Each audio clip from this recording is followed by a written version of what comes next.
Gloria Ward from Acxiom, thank you so much for joining us on this edition of PhocusWire Pulse, where we are talking specifically about digital marketing and some of the issues and trends that pertain to that as they relate to travel, tourism and hospitality. So again, thanks ever so much for joining us.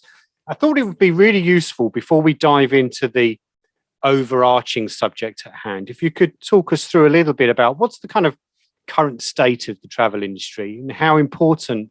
And to many people, they might think, we're teaching them how to suck eggs, but I think it's often a useful reminder, how important is it to know your customers, first of all? Well, if you think about the last couple of years, so the pandemic has impacted all industries. I think the travel industry has probably been more severely impacted. If you think about the first of this year, we started to see more personal travel pickup. I know I actually even flew for the first time, but not so much as far as the business and the international. So that still is slow. Companies still aren't traveling there. And so that means that it's really important for the travel different travel brands to be able to understand who's traveling and who's not, because it's probably changed a lot from what they have traditionally done over time. Mm-hmm. And then you have the Delta variant. And so that's added a little bit more of an impact as well. And also think that the way people travel has probably changed. So people may not be flying as much, but they may be doing more road trips. And they may also be planning for the future. So I know personally, for example, I'm planning a vacation for a year out, so a little further out than what I've done before.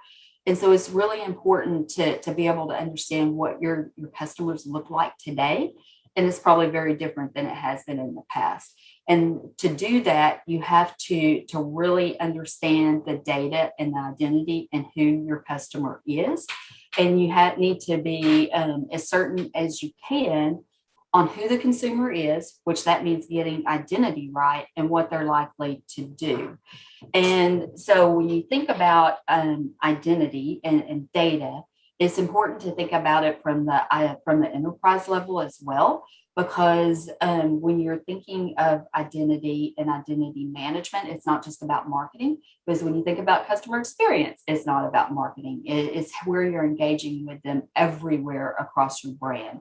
And so it's really important as you're thinking about identity and data management to do that from the enterprise level and using that same consistent view of the consumer as you're engaging with them operationally or for analytics, for marketing, for everything that you're doing across the board.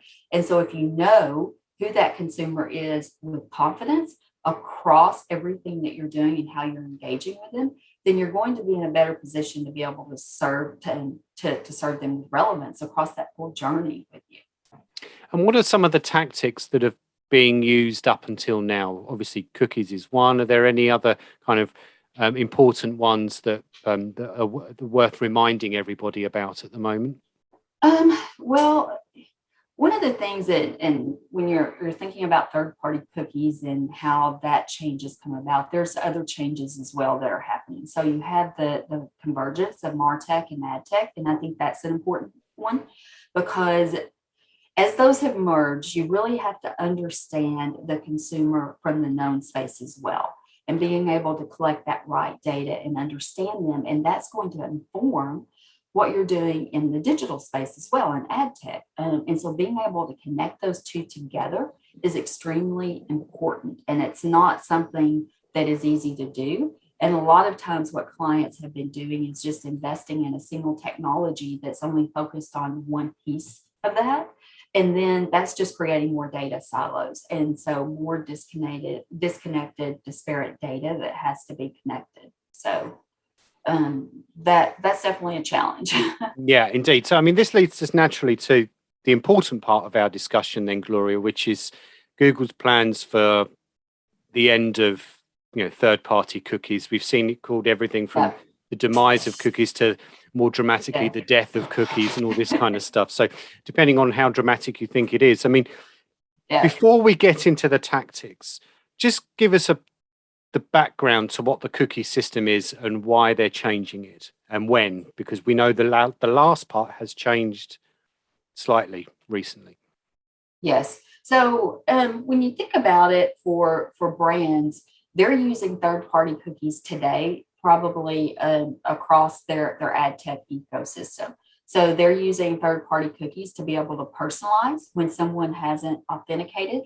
They're using it to be able to activate, to retarget. Then they're also relying on those third-party cookies to do measurement and attribution.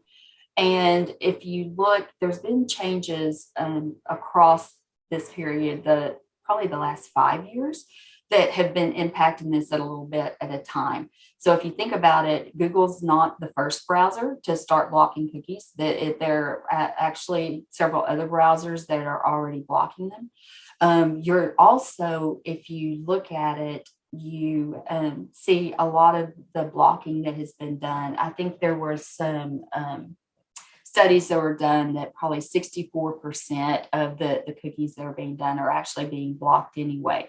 But when this happens, when the Google third-party cookies go away, they've already, also it's good to mention that DCM logs as well are being discontinued, and that's going to be sooner than the third-party cookies being blocked. Then you have the changes that Apple's making. So all of these things are going to impact the way that brands have been doing and operating in that ad tech space and being able to reach the customers. And so they have to seriously think about, so how am I going to personalize now? And really, this isn't going to be a negative because what they've been relying on in the past, it is not necessarily the best answer, because a lot of times who you think you're reaching is not who you're really reaching, because each third-party platform has their own definition of what they consider to be the same. And usually it's at the device level. And so you may start out pulling someone from your universe, and this is your high value audience and who you want to target. But by the time it actually gets to them, you may be reaching their grandmother, and it's not even relevant to them at all. I mean, or someone completely different. And then you're trying to do the attribution, and it's all very challenging. So with third-party cookies going away, it's almost a positive, because it's forcing us to take a look at what we've been doing and saying, well, has this really even been working anyway? And so it's forcing us to innovate and to look at the options that we have to do it better. And we're already seeing improvements by moving toward clients taking ownership of their first-party data, because that's your biggest asset that you have. And so if you're able to take advantage of that and actually improve on it, manage it, and use it and grow it, it's just going to keep providing more and more value over time because it gets smarter. Tell us, if you can, quickly, I mean, what is the official reason why Google is killing the cookies? And is there an unofficial reason that you've come up with? Well, the official reason is around privacy concerns. Mm-hmm. And the unofficial reason, I think it is the same thing as if you look at what Google has been doing over the last few years and the different changes that they've made over time to push toward higher walls for the walled gardens so that they're able to have more control. If you look at Google, they already have a wealth of their own first-party data. And what they're doing is pushing more and more reliance of brands on these third parties, like the walled gardens with Google.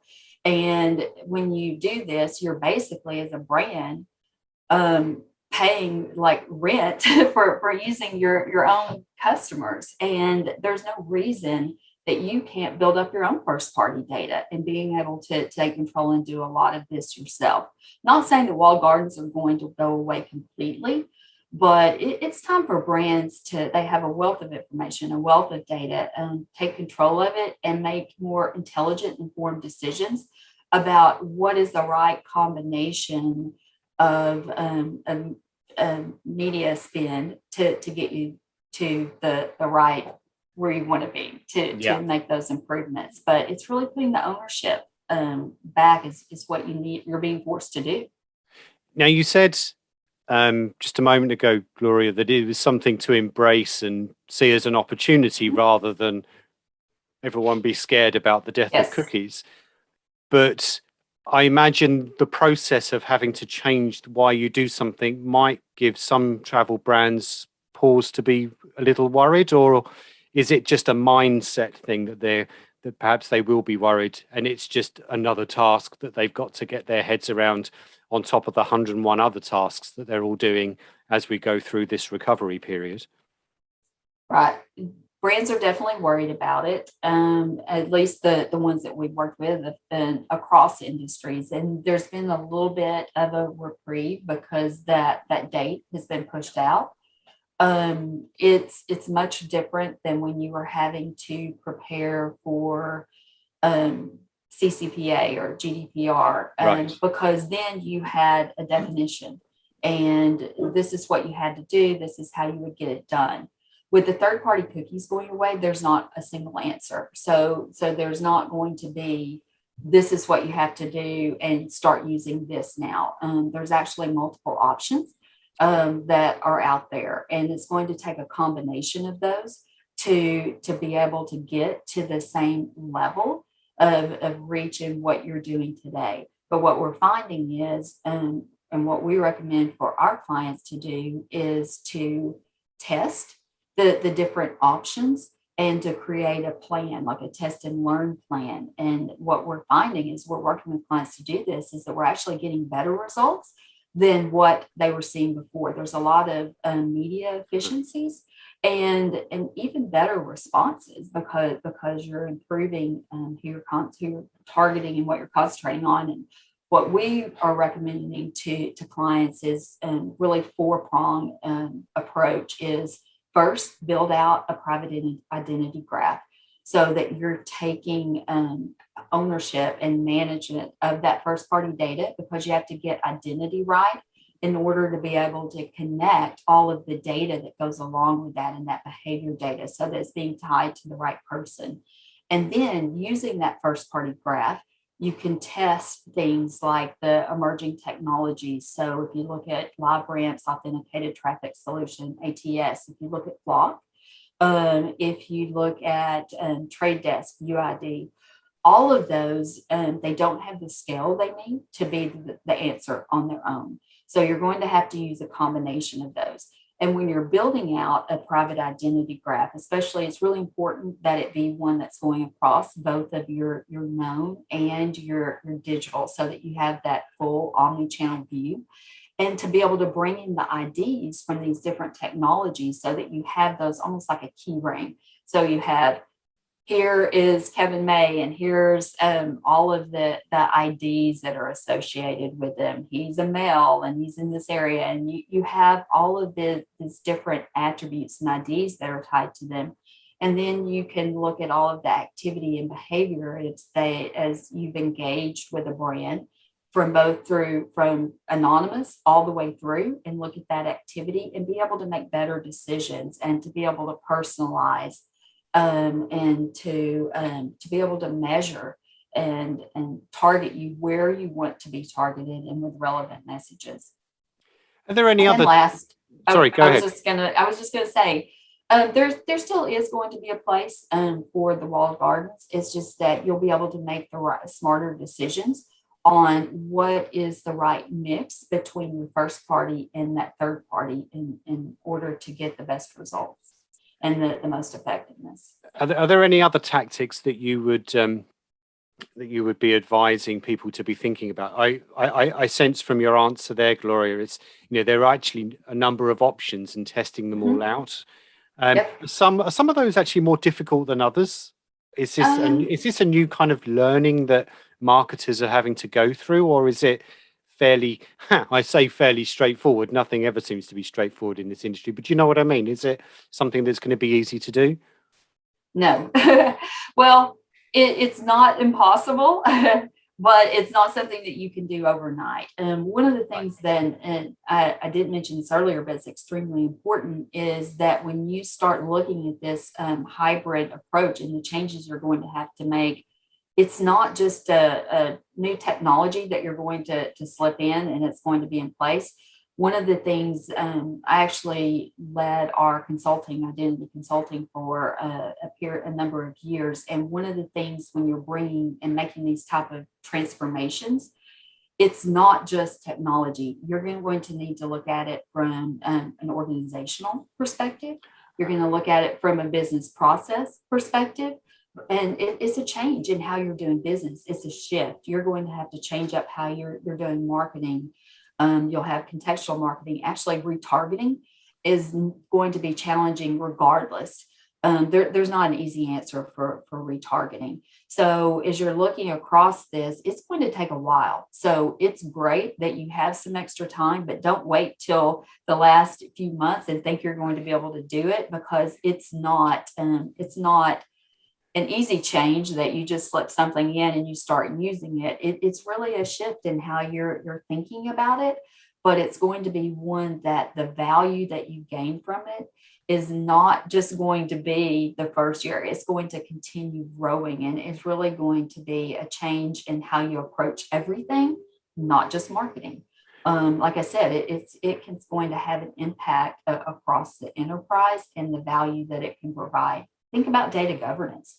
Everything is going to gain value from taking that control over your first party data and having a data strategy plan. It's interesting. I mean, fairly recent history shows that often people do leave it to the last minute. I remember the rush ahead of GDPR, May 2018. Oh, yes. And there were a lot of travel companies who did leave it to the last minute. So let's hope they've learned their lesson there. I mean, I'm sensing then, despite the upheaval, despite the organizational changes that might need to be made, it's not going to be a disaster. It's just going to be something that people have to wade through, as treacle-like as it might be. Is that fair? Right. It is. I actually, like I said, we've already started working with clients, and it's great to be able to see them when they have that aha moment once they start using it, because you can start by putting in just first party tags. And when you have a first party tag and you're able to start seeing it and it's going across owned and paid media, then that's part of your identity strategy, your first party identity strategy. And when you start being able to see that and see the connections and see how your customers are engaging with you, that's something that's pretty quick to put in place, that you can start immediately seeing results. And our clients are going, wow. And this is our data, and we're able to see this much from our data. So what we're seeing with clients is it's not a disaster at all. It's kind of like an awakening. We had no idea that we had this much data and that we could do this much with it. Now, I will say for travel industry, especially, as I said, I actually just finished up a consulting engagement with a major hotel brand. And for travel brands, especially, they have lots of data, but because of the online travel agencies and a lot of intermediaries, and just from who's collecting that information, that data is not always good. And probably about 50% of the data that we saw was, they might have a good name and a good email, but every single hundreds of thousands of records would have the same phone number and the same postal address, because an employee had just put their own or they put in the company's. I mean, there's a lot of different reasons. And so again, that's where it goes back to, it can be a change in business process as well.